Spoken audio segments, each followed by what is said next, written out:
بات تیرے اور میرے امام کی، ملا کی، علامہ کی، مفتی کی، فقیہ کی، فقیر کی، پیر کی اعلیٰ ہے، یہ پھر دو رنگی ہے، یہ پھر منافقت ہے۔ عقیدہ بریلوی کا اٹھائیے، شرح صدر سے کہتا ہوں، اس کی نظر میں بھی کائنات کے اندر مخلوقات میں سب سے افضل اگر کوئی ہے تو نبی کریم صلی اللہ علیہ وسلم ہے۔ دیوبندیوں کا بھی یہی عقیدہ ہے، اہل حدیث کا بھی یہی عقیدہ۔ فرق کیا ہے؟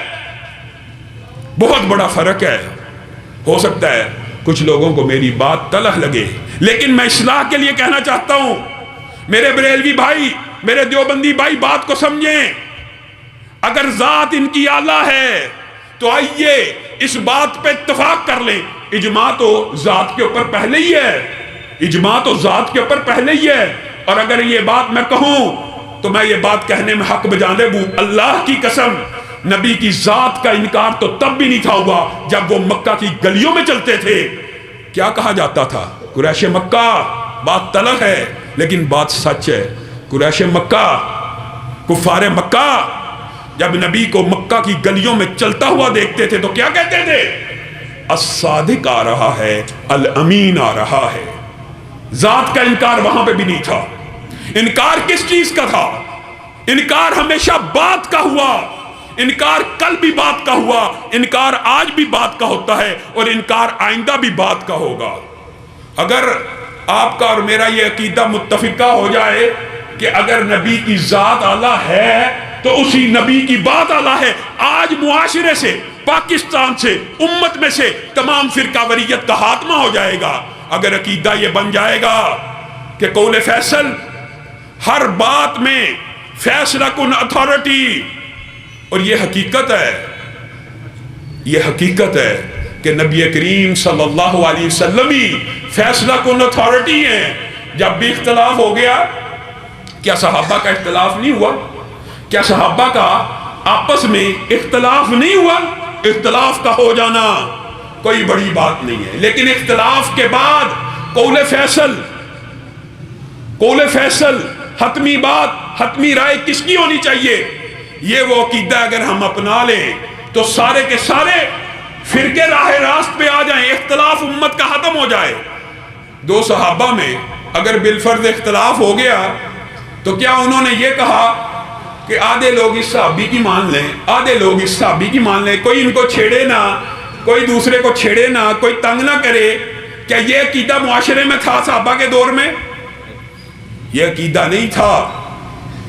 عام مشہور اختلافات ہیں صحابہ کے مابین، عمر بن العاص کا، معاذ بن جبل کا، مختلف معاملات میں اختلاف ہو جانا۔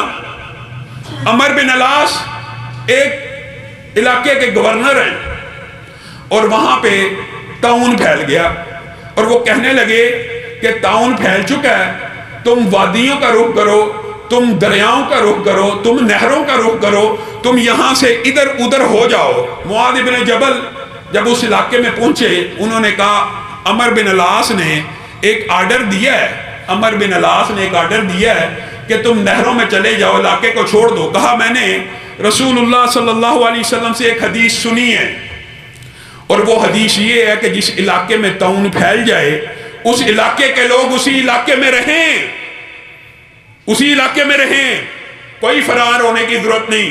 جس کو طاعون لگے گا لگے گا، جس کو نہیں لگنا نہیں لگے گا، اسی علاقے میں رہ کے بھی وہ زندہ بچ جائیں گے۔ ہاں کمزور عقیدہ ہوتا ہے، کوئی اس علاقے سے باہر نہ نکلے اور کوئی باہر والا اس علاقے میں نہ آئے، کہیں یہ گمان نہ کرنے لگے کہ بیماریاں متعدی ہوتی ہیں۔ کوئی بیماریاں متعدی نہیں ہوتی ہے۔ رسول اللہ صلی اللہ علیہ وسلم کا فرمان ہے، آپ کو کرونا کے اس وبا کے اندر مسجدوں سے دور کرنے کے لیے لوگوں نے طرح طرح کے پراپوگنڈے کیے۔ یہی اختلاف صحابہ کے مابین ہو گیا۔ معاذ ابن جبل نے کہا میں نے رسول اللہ صلی اللہ علیہ وسلم کی حدیث سنی ہے کہ جب طاعون پھیل جائے تو طاعون والے اسی علاقے میں رہیں، اگر بیماریاں متعدی ہوتی تو باقیوں کو مرنے کی لیے وہاں پہ نہ چھوڑا جاتا، اور باہر والے ادھر نہ آئیں، یہ باہر نہ جائیں۔ عمر بن العاص ضد پہ اڑ گئے، انہوں نے کہا نہیں نہیں میری مانی جائے۔ کہا نہیں، اب میرے پاس، میں حاکم تو ہوں، میں گورنر تو ہوں، لیکن رسول اللہ کی حدیث پہنچ گئی ہے، اب عمر بن العاص کے فتوے کو مسترد کر دیا جائے گا، رسول اللہ کی حدیث کو نافذ کر دیا جائے گا۔ عام بات، حضرت عمر نے ایک دن فتویٰ دے دیا، فتویٰ دے دینا یا اپنی عقل سے اجتہاد کر کے کوئی مسئلہ بیان کر دینا جس بارے میں حدیث معلوم نہ ہو، کوئی حرج نہیں ہے۔ حرج کہاں پہ ہے؟ جو بات ہم کہہ رہے ہیں کہ جب بات اختلاف کی آ جائے تو فیصلہ کن اتھارٹی کس کی ہے؟ نبی کریم صلی اللہ علیہ وسلم کی۔ جس کی بات مانی جائے گی رسول اللہ صلی اللہ علیہ وسلم کی بات مانی جائے گی۔ حضرت عمر کو یہ حدیث پہنچی کہ ہاتھ کی دیت 50 اونٹ کی ہے۔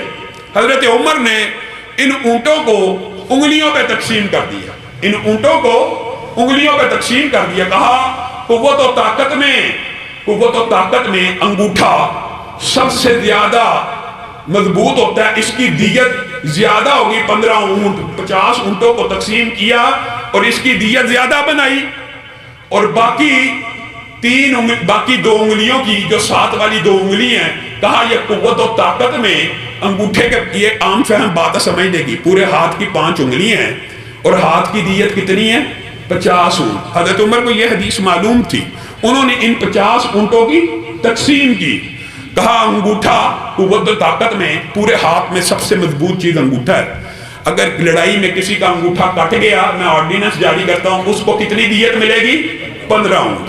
ساتھ والی 2 انگلیاں جو متصل ہیں یہ قوت و طاقت میں ایک برابر ہیں، اگر یہ 2 کٹ جائیں تو ان میں سے ہر ایک کی دیت 10 اونٹ۔ کتنے اونٹ بن گئے؟ 35۔ کتنے اونٹ بن گئے؟ انہوں نے کہا اس کے بعد آنے والی جو انگلی ہے وہ ان 2 انگلیوں سے قدرے کمزور ہوتی ہے، اگر وہ کٹ جائے اس کی دیت 9 اونٹ، اور جو سب سے آخر میں سب سے کمزور انگلی باقی بچی ہے اس کی دیت کتنی ہے؟ 6۔ پورے 50 کیے، کتنے کیے؟ 50 اونٹ 50 ہی رہنے دیے، نیت بھی نیک ہے، خلیفۃ المسلمین ہے۔ 50 اونٹوں کی دیت کی حدیث معلوم ہے، ایک ہاتھ کی، اس کو تقسیم کس کے اوپر کر رہے ہیں؟ انگلیوں پہ۔ اور کہاں سے کر رہے ہیں؟ فہم و فراست سے، عقل سے، اجتہاد سے، منطق سے، اور بات دل لگتی بھی ہے۔ انگوٹھا قوت و طاقت میں سب سے زیادہ 15، ساتھ والی 2 انگلیاں 10، ساتھ والی انگلی 9، آخری سب سے چھوٹی انگلی 6 اونٹ۔ آرڈیننس جاری کیا، آرڈیننس مختلف حصوں میں سلطنت کے پہنچا۔ مصر میں عوف بن مالک اسی مجلس میں بیٹھے ہیں جہاں پہ یہ آرڈیننس آیا۔ اب قاضی آرڈیننس پڑھ رہا ہے، گورنر آرڈیننس پڑھ رہا ہے، عوف بن مالک آرڈیننس سن رہے ہیں۔ اچھا عمر نے یہ فیصلہ کیا، اچھا آپ رکیے، مجھے عمر سے ایک کام ہے، اگر اس دوران کوئی انگلی کٹ گئی، کوئی انگلی کسی کی کٹ گئی تو آپ نے عمر کا یہ فتویٰ لاگو نہیں کرنا، آپ نے ذرا رکنا ہے۔ عوف بن مالک نے وہاں سے گھوڑا دوڑایا، زین کو گھوڑے کی پشت پہ رکھا۔ یہ ہیں وہ صحابہ جنہوں نے دین کے اوپر عمل کر کے دکھایا، اور اگر اختلاف ہوا تو قول فیصل رسول اللہ صلی اللہ علیہ وسلم کی ذات کو مانا۔ عوف بن مالک سیدھا تیزی سے دن رات کا سفر طے کرتے ہوئے تیزی سے جتنا ممکن تھا حضرت عمر کے دربار میں پہنچ کے کھٹکایا دروازہ۔ اے عمر! جی ہاں۔ عوف بن مالک جی آئیے، آپ نے آرڈیننس جاری کیا ہے؟ ہاں جاری کیا ہے۔ بیٹھیے تو صحیح، کچھ کھا پی لیجئے، مصر سے آئے ہیں، آپ نے 5 انگلیوں کی الگ الگ دیت کا آرڈیننس جاری کیا؟ جی ہاں کیا ہے۔ آپ کے پاس یہ آرڈیننس جاری کرنے کی کیا دلیل ہے؟ عوف بن مالک کس درجے کے صحابی ہیں اور عمر بن خطاب کس درجے کے ہیں یہ بیان کرنے کی ضرورت نہیں ہے۔ اے عوف، تو سیدھا آیا، کوئی بات چیت نہیں، کوئی کھانا پینا نہیں، کوئی حال احوال نہیں، تو جو میرے سے آ کے بحث کر رہا ہے، تیرے پاس کیا دلیل ہے اس کے مخالف ہونے کی؟ میں نے اپنی فہم سے، فراست سے رسول اللہ صلی اللہ علیہ وسلم کی حدیث سنی تھی کہ ایک ہاتھ کی دیت 50 اونٹ ہے، ان کو میں نے انگلیوں پہ تقسیم کر لیا۔ عوف بن مالک نے کہا میرے پاس ایک دلیل ہے، یہی مدینہ تھا، میں رسول اللہ صلی اللہ علیہ وسلم کے پاس بیٹھا تھا، رسول اللہ صلی اللہ علیہ وسلم نے ارشاد فرمایا تھا الا ان الاصابع فی دیت سوا، الا ان الاصابع فی دیت سوا، ہاتھ کی 5 انگلیاں قوت و طاقت میں برابر نہیں ہیں، لیکن میں نے محمد صلی اللہ علیہ وسلم سے سنا ان 5 انگلیوں کی دیت ایک برابر ہوگی۔ حضرت عمر نے کہا کاتب کو بلایا جائے، کاتب کو بلائے گا، کہا میرا فتویٰ لکھو۔ محل میں عجیب قسم کی خاموشی ہے، گورنر ہاؤس میں پریزیڈنسی مسجد ہے، عجیب قسم کی کفیت ہے پوری مسجد کے اوپر کہ عمر اپنا فتویٰ پھر لکھوا رہا ہے۔ کہا پورا کا پورا فتویٰ لکھو، دوبارہ لکھو، 15 اونٹوں کا، 10 اونٹوں کا، 9 اونٹوں کا، 6 اونٹوں کا لکھو۔ لکھ لیا کاتب نے۔ عجیب کفیت ہے، لوگ دیکھ رہے ہیں، عمر پھر اپنا فتویٰ لکھا رہے۔ کہا نیچے لکھو کہ ہمیں عوف بن مالک کی سند سے ایک حدیث پہنچی ہے کہ انگلیوں کی دیت برابر ہے، اس نے وہ بھی لکھ دیا۔ کہا اب نیچے لکھو، اوپر عمر کا فتویٰ ہے، نیچے رسول اللہ کی حدیث ہے، عمر کے فتوے کو مسترد کر دیا جائے، رسول اللہ کی حدیث کو نافذ کر دیا جائے۔ بتائیے آپ اور میں رسول اللہ کی کتنی نافرمانیاں کرنے والے۔ حدیث صحیح ہے جی ہما صاحب، مولوی صاحب، واقعی جی بخاری میں موجود ہے، جی بالکل جی، رفع دین کی حدیث بھی موجود ہے، جی موجود ہے۔ موجود ہونے کے بعد موجود ہونے کے بعد دیکھ لینے کے بعد فلاں مفتی صاحب کہتے ہیں جی اس کی یہ تشریح ہے، فلاں جی منسوخ ہو گیا تھا، جی وہ منسوخ ہو گیا تھا، پہلا جاری رہا، بعد والا منسوخ ہو گیا۔ جی رسول اللہ کی حدیث آ جائے، رسول اللہ کا قول آ جائے، رسول اللہ کا فرمان آ جائے، پھر اس کے بعد اپنا ذہن چلانا، پھر اس کے مخالف اپنے دماغ کو لڑانا۔ اگر امت صرف اس بات پہ اتفاق کر لے، حضرت حسن بصری 200 صحابہ کے شاگرد ہیں، 200 صحابہ کے شاگرد ایک جگہ گئے، وہاں پہ ان سے کسی نے مسئلہ پوچھ لیا کہ اگر 2 بندے ہوں تو نمازی کہاں پہ کھڑا ہوگا اور امام کہاں پہ کھڑا ہوگا؟ دیکھیں سوال کا پوچھ لینا، اور ضروری نہیں ہر سوال کا بندے کو نالج بھی موجود ہو، ہر سوال کا جواب آنا یہ بھی علم کا آج کل کے دور میں تو یہ فیشن بن گیا جی، اگر کوئی سوال کیا اس کا جواب نہ آیا تو بڑی بے عزتی ہو جائے گی۔ پرانے دور میں لا ادری کو نصف علم سمجھا جاتا تھا کہ میں نہیں جانتا، یہ بھی علم کی ایک قسم تھی۔ حسن بصری سے بھی کسی نے پوچھ لیا تو انہوں نے اپنی سوچ اور سمجھ سے، عقل سے یہ بات کہی، امام کو دائیں طرف کھڑا ہونا چاہیے، سیدھا رسول اللہ کو پسند تھا، انہوں نے جواب دے دیا۔ اندر سے ایک عورت بولی، کہا میں عبداللہ ابن عباس کی شاگردن ہوں، اور عبداللہ ابن عباس نے مجھے کہا تھا ایک مرتبہ رسول اللہ صلی اللہ علیہ وسلم میرے دائیں کھڑے تھے، رات کا وقت تھا، رسول اللہ نے پکڑ کے، میں رسول اللہ کے ساتھ نماز میں ملنے لگا تو رسول اللہ صلی اللہ علیہ وسلم نے مجھے اپنے دائیں پہ کر لیا، میں نے رسول اللہ کو دائیں کیا تھا، رسول اللہ صلی اللہ علیہ وسلم نے مجھے اپنے دائیں پہ کر لیا۔ حضرت حسن بصری اڑ گئے، ضد کر لی، کہا آیا تو دین کو سمجھانے تھا، ایک عورت سے دین سمجھ کے جا رہا ہوں۔ یہ ہمارا عقیدہ ہے، یہ ہمارا منہج ہے، اور یہ بھی عجیب و غریب بات ہے، عجیب و غریب بات ہے۔ نیت نیک ہو، جو مرضی کر لیا جائے، نیت نیک ہے جی، نیک نیتی کی بنیاد کے اوپر جو مرضی دین میں ایجاد کر لیا جائے۔ دین صرف وہ ہے جو رسول اللہ صلی اللہ علیہ وسلم کی زبان سے نکلا، عمل سے ظاہر ہوا، اور اس کو دیکھ کر سن کر صحابہ نے عمل کر دیا۔ ہم نے یہ آیت پڑھی خطبہ حجۃ الوداع میں، ہم سے بھی کوتاہی ہوئی، آپ کو یہ بات تو سمجھائی کہ دین خطبہ حجۃ الوداع میں مکمل ہو گیا، اور رسول اللہ صلی اللہ علیہ وسلم نے یہ تو کہا تھا کہ میں تمہیں گواہ بناتا ہوں کیا دین مکمل ہو گیا، تو صحابہ نے کیا کہا تھا کہ بے شک آپ نے دین پورے کا پورا پہنچا دیا۔ اتنی حدیث ہم نے بیان کر دی، اتنی بات بتلا دی کہ رسول اللہ نے ان کو گواہ بنایا تھا کہ کیا میں نے دین کو مکمل پہنچا دیا؟ صحابہ نے گواہ بن کے کہا ہاں پہنچا دیا۔ جو صحابہ نے اگلا جملہ کہا تھا اس کے ابلاغ میں ہم ناکام ہو گئے۔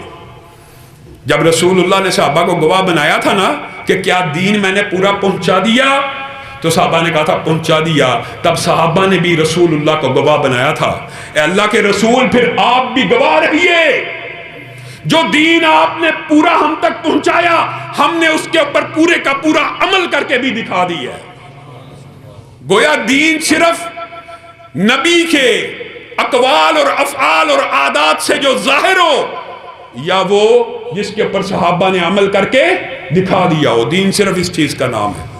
دین اس کے علاوہ کسی چیز کا نام نہیں، کسی تیسری چیز کا بھی نام نہیں ہے، دوسری تیسری کسی چوتھی چیز کا نام نہیں ہے۔ دین کیا ہے؟ دین یہ ہے جو نبی کی زبان سے نکل جائے، اور اس کی اس قدر اہمیت ہے کہ ایک شخص نبی کریم صلی اللہ علیہ وسلم کی مجلس میں آیا اور آ کے کہنے لگا اے اللہ کے رسول ما هو الایمان، ما هو الاسلام، ما هو الاحسان، آ کے سوال پوچھنے لگا اور رسول اللہ صلی اللہ علیہ وسلم اس کو جواب دینے لگے۔ پھر عجیب واقعہ یہ ہوا کہ رسول اللہ سے سوال کرتا ہے اور رسول اللہ صلی اللہ علیہ وسلم اس کو جواب دیتے ہیں، جبکہ سوال کرنے کا مقصد یہ ہوتا ہے کہ مجھے علم نہیں، آپ بتلا دیجئے۔ لیکن جب رسول اللہ جواب دیتے ہیں تو کہتا ہے صدقتا، آپ نے درست فرمایا، آپ نے درست فرمایا۔ یعنی کر سوال رہے، سوال اس لیے کیا جاتا مجھے علم نہیں، سوال تو کر رہا کہ علم نہیں ہے، اور جب رسول اللہ جواب دے دیتے ہیں تو کہتا ہے آپ نے سچ کہا۔ اس کا مطلب اس کو تو علم بھی تھا، یعنی رسول اللہ سے پوچھ تو سوال رہا ہے لیکن بعد میں تصدیق کر رہا ہے۔ یہ عجیب و غریب ماجرا صحابہ سے رہا نہ گیا، چلا گیا تو نبی کریم صلی اللہ علیہ وسلم نے صحابہ کو کہا پتہ کیا معاملہ تھا؟ معاملہ کچھ تھا۔ صحابہ نے کیا معاملہ تھا؟ کہا یہ کوئی عام بندہ نہیں تھا۔ اچھا یہ کون تھا؟ یہ آسمان سے اللہ نے جبریل امین کو نازل کیا، تم کو تمہارا دین سمجھا کے گیا۔ سبحان اللہ، تم کو تمہارا دین سمجھا کے گیا۔ آئیے دین کیا ہے؟ دین کو سیکھیے، دین کیا ہے؟ اس حدیث کے اندر پورے کا پورا دین ہے۔ نبی کریم کہہ رہے ہیں یہ آیا ہے اور تمہیں تمہارا دین بتلا کے چلا گیا۔ اس جواب کے اندر پورے کا پورا دین پوشیدہ ہے۔ وہ کیا ہے؟ وہ بات یہ ہے کہ اگر رسول اللہ صلی اللہ علیہ وسلم، مثال دے رہا ہوں، ایسے تو حدیث تقریری بھی قابل حجت ہوتی ہے اور حدیث ہی ہوتی ہے، لیکن دین کو سمجھانے کے لیے، آسان کرنے کے لیے، رہتی امت تک کوئی مغالطہ نہ رہے، اس کو بیان کرنے کے لیے رسول اللہ نے یہ انداز اپنایا اور اللہ تعالیٰ نے بھی یہ انداز اپنایا۔ اگر جبریل امین آتے آسمان سے اور رسول اللہ صحابہ کو کہہ دیتے کہ آسمان سے جبریل امین آئے ہیں، یہ آپ سے چند باتیں کرنا چاہتے ہیں، آپ ان کی باتیں سن لیں، تو بات مکمل تھی۔ لیکن ہوا کیا؟ سوال جبریل نے کیے، جواب کس نے دیے؟ رسول اللہ صلی اللہ علیہ وسلم نے۔ گویا آپ کو اور مجھے، پوری امت کو قیامت تک کا دین یہ سمجھانا تھا کہ دین صرف اس چیز کا نام ہے جو بات رسول اللہ کی زبان سے نکل جائے۔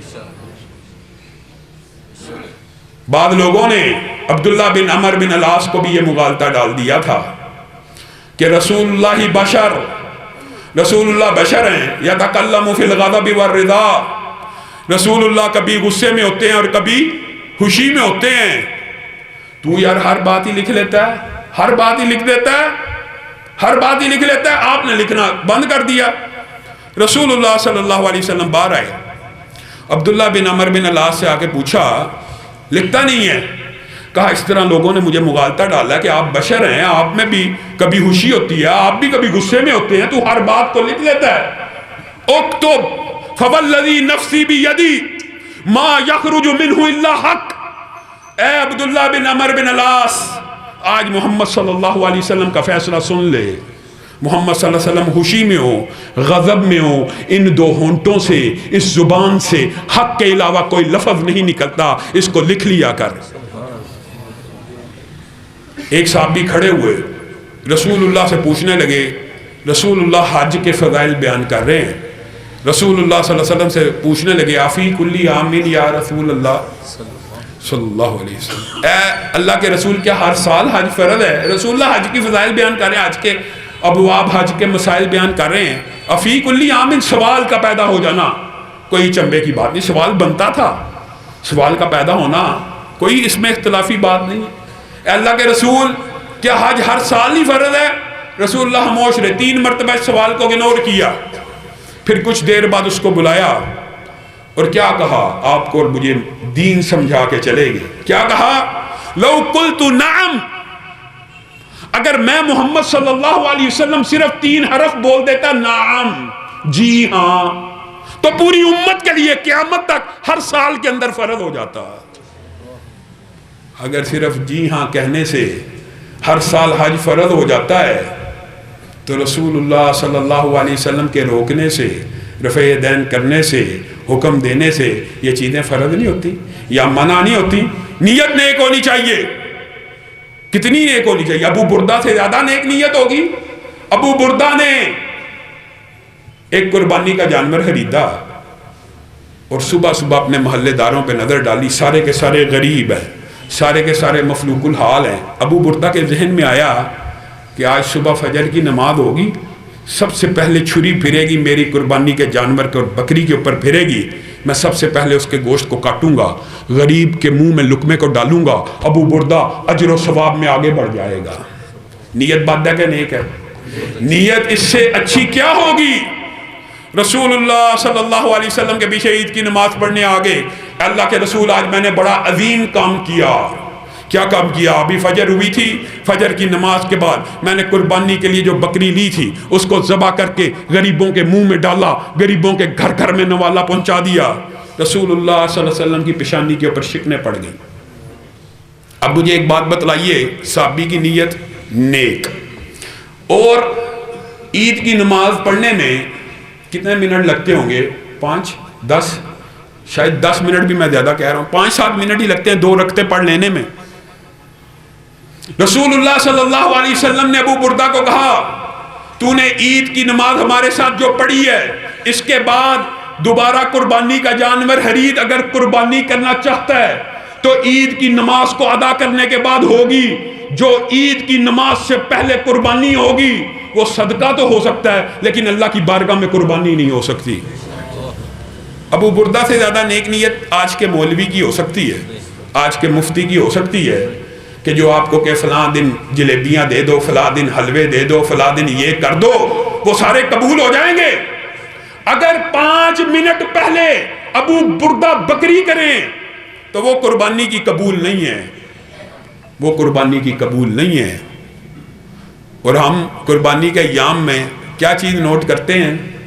قربانی کا جانور بے عیب ہونا ہے، قربانی کا جانور بے عیب ہونا چاہیے، قربانی کا جانور بے عیب ہونا چاہیے، کمائی ساری عیب دار ہونی چاہیے، قربانی کا جانور بے عیب ہونا چاہیے، نماز ساری بے عیب نہ ہو، نماز میں عیب ہو، حج میں عیب ہو، عمرے میں عیب ہو، صرف قربانی بے عیب ہو۔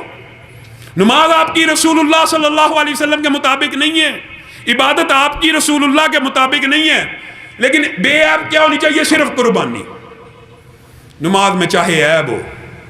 اور یہ بھی بات سن لیجئے، خلاد رسول اللہ صلی اللہ علیہ وسلم کی بارگاہ میں آئے، رسول اللہ نے کہا ارجع فصلی فإنک لم تصلی، لوٹ جا تو نے نماز نہیں پڑھی، دوبارہ پڑھ کے لوٹ جا تو نے نماز نہیں پڑھی۔ کہا اللہ کے رسول مجھے آتی ہے ایسے، کیا بدنیتی سے پڑھ رہے تھے؟ کہا خلاد جب نماز پڑھا کر تو سکون سے کھڑا ہو جایا کر، جب رکوع کیا کر سکون سے کیا کر، جب رکوع سے سر اٹھا سکون کر، اطمینان کر سجدے میں۔ یہ کیا میں تجھے دیکھتا ہوں کھڑا ہوتا ہے، رکوع کرتا ہے، ساتھ ہی کھڑا ہو جاتا ہے، ساتھ ہی 2 سجدے کرتا ہے، کوئی سکون نہیں، کوئی اطمینان نہیں۔ 3 مرتبہ صحابی رسول جو اللہ کے لیے نماز پڑھ رہا ہے، نیت بھی نیک ہے، اس کو کہہ رہے ہیں لوٹ جا تیری نماز نہیں ہوئی، لوٹ جا تیری نماز نہیں ہوئی، لوٹ جا تیری نماز نہیں ہوئی۔ اور ہماری ساری نمازیں عیب والی۔ صحابی رسول نیت نیک، اور یہ کسی مولوی کا فتویٰ نہیں ہے، اسی طرح کی نماز حضرت حذیفہ کے سامنے کسی نے پڑھی تھی۔ حضرت حذیفہ نے پوچھا کب سے ایسی نماز پڑھ رہے ہو؟ کہا 40 سال ہو گئے ایسی نماز پڑھ رہا ہوں، تو یہ کسی مولوی کا فتویٰ نہیں ہے۔ حضرت حذیفہ نے کہا تو نے ایک بھی نماز کو ادا نہیں کیا، تو نے ایک بھی نماز کو ادا نہیں کیا۔ اور دوسری طرف حدیث آپ سب نے علماء سے سنی ہوئی ہے، صرف 2 رکعت نماز، صرف 2 رکعت نماز اس طرح پڑھ لی جائے جس طرح رسول اللہ صلی اللہ علیہ وسلم نے پڑھی ہے، اسی طرح وضو کر کے پڑھ لی جائے۔ کتنی؟ ساری زندگی کی نمازیں نہیں، کتنی؟ صرف 2 رکعت۔ تو انسان ایسے ہو جاتا ہے جیسے آج ماں کے پیٹ سے پیدا ہوا ہو۔ ایک طرف 40 سال کی نماز حذیفہ کہہ رہے ہیں ایک بھی نہیں، ایک طرف رسول اللہ کے مطابق ہو صرف 2 رکھتے ہو، سارے گناہ معاف ہو جاتے۔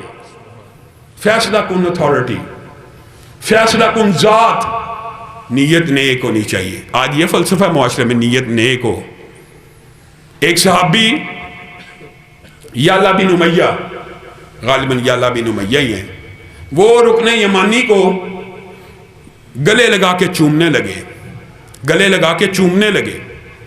حضرت عمر بھی اسی خانہ کعبہ کے اندر موجود ہیں اور کہنے لگے اما تفت مع الرسول صلی اللہ علیہ وسلم، کیا تو نے رسول اللہ کے ساتھ طواف نہیں تھا کیا؟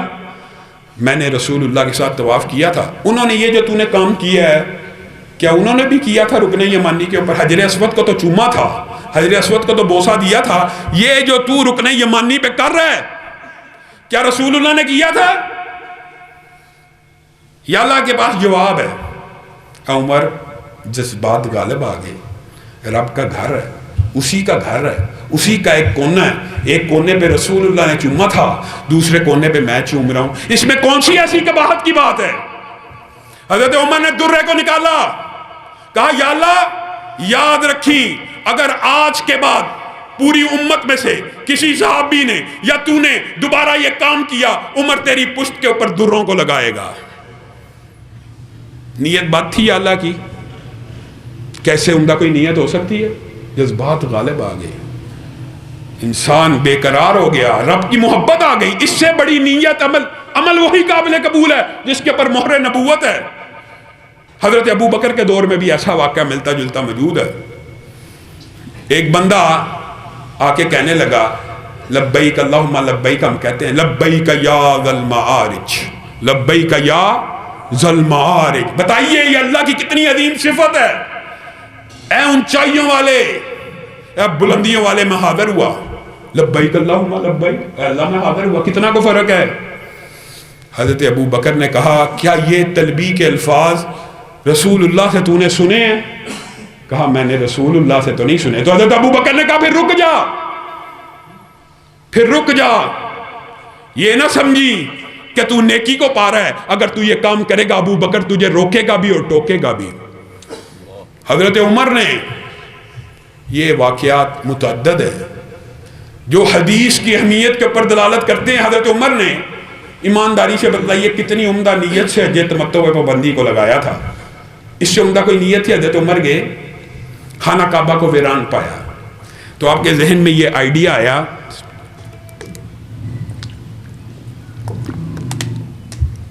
کہ لوگ حج تمتع کرتے ہیں، عمرہ بھی کر لیتے ہیں، حج بھی کر لیتے ہیں، میں حج تمتع کے اوپر پابندی کو لگاؤں گا، اس سے کیا ہوگا؟ لوگ پورا سال عمرہ کریں گے اور حج تمتع کے اوپر پابندی ہوگی تو حج کے ساتھ عمرہ نہیں کیا کریں گے، پورے کا پورا سال خانہ کعبہ آباد ہو جائے گا۔ اس سے عمدہ کوئی نیت ہو سکتی ہے؟ ایمانداری سے بتائیں۔ اور نیت کس کی ہے؟ عمر کی، جو خلیفۃ المسلمین ہیں، جن کے پاس یہ سند نبوی موجود ہے کہ خلفائے راشدین کی اتباع ہونی چاہیے، یہ سند بھی موجود ہے، نیت بھی نیک ہے۔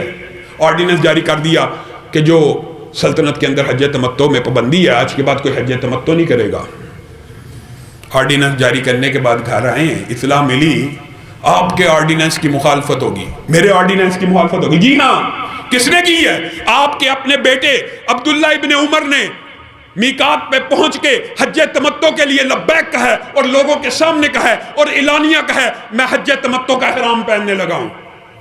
پکڑ کے لاؤ، پکڑ کے ہرکارے لے آئے۔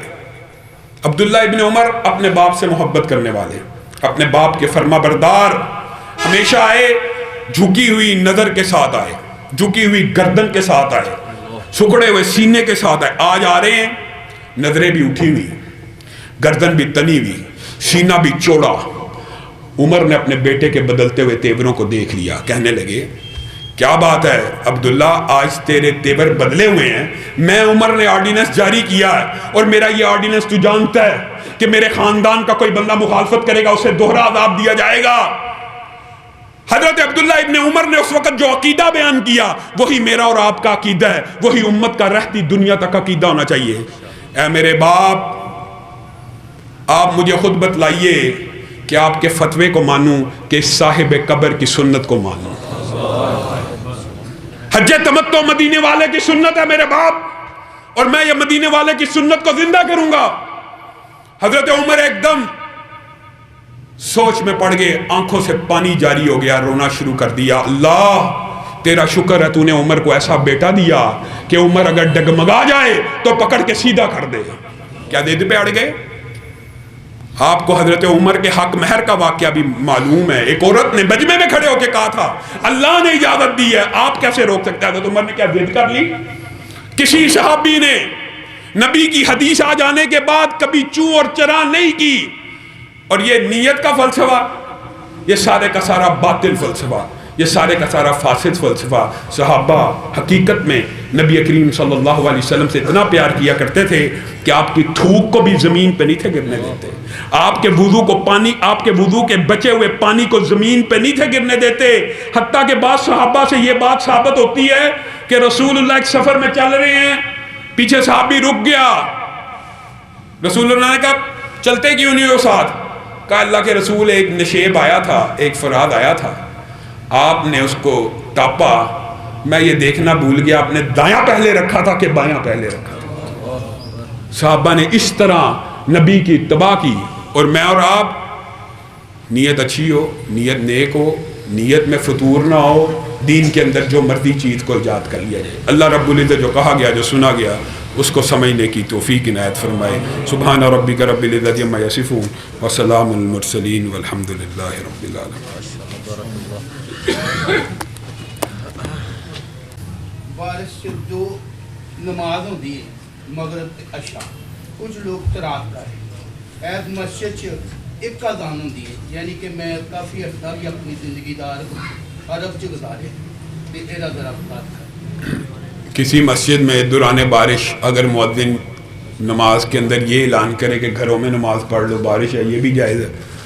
اور رسول اللہ صلی اللہ علیہ وسلم سے یہ بات بھی ثابت ہے کہ ایک اذان کے ساتھ اگر مغرب کی نماز میں بارش ہو رہی ہے تو امام چاہے تو وہ عشاء کی نماز ساتھ کروا دے. لیکن بہتر صورتحال یہ ہے کہ عشاء کی نماز کروانے کے باوجود ایک ایسے فرد کو متعین کیا جائے کہ جو بعد میں لوگ عشاء پڑھنے آنا چاہتے ہیں ان کے لیے عشاء کی نماز ہو. یہ بہتر صورتحال ہے، ورنہ امام کو یہ اختیار ہے. لیکن ہم یہ سمجھتے ہیں کہ معاشرے کے عرف کے مطابق کئی ایک بندہ جو بارش میں بھی عشاء پڑھنے آ سکتا ہے، اللہ نے اس کو گاڑی دی ہے، صلاحیت دی ہے، اس لیے اس کے لیے الگ امام کا ضرور بندوبست کر دینا چاہیے.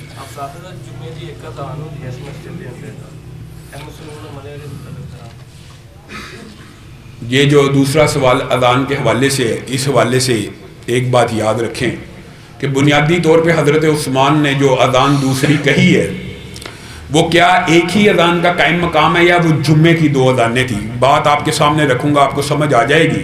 چونکہ سنت خلفائے راشدین ہے اس لیے ہم اس کے اوپر اعتراض نہیں کرتے. لیکن حقیقت بات یہ ہے تب لاؤڈ سپیکر موجود نہیں تھے.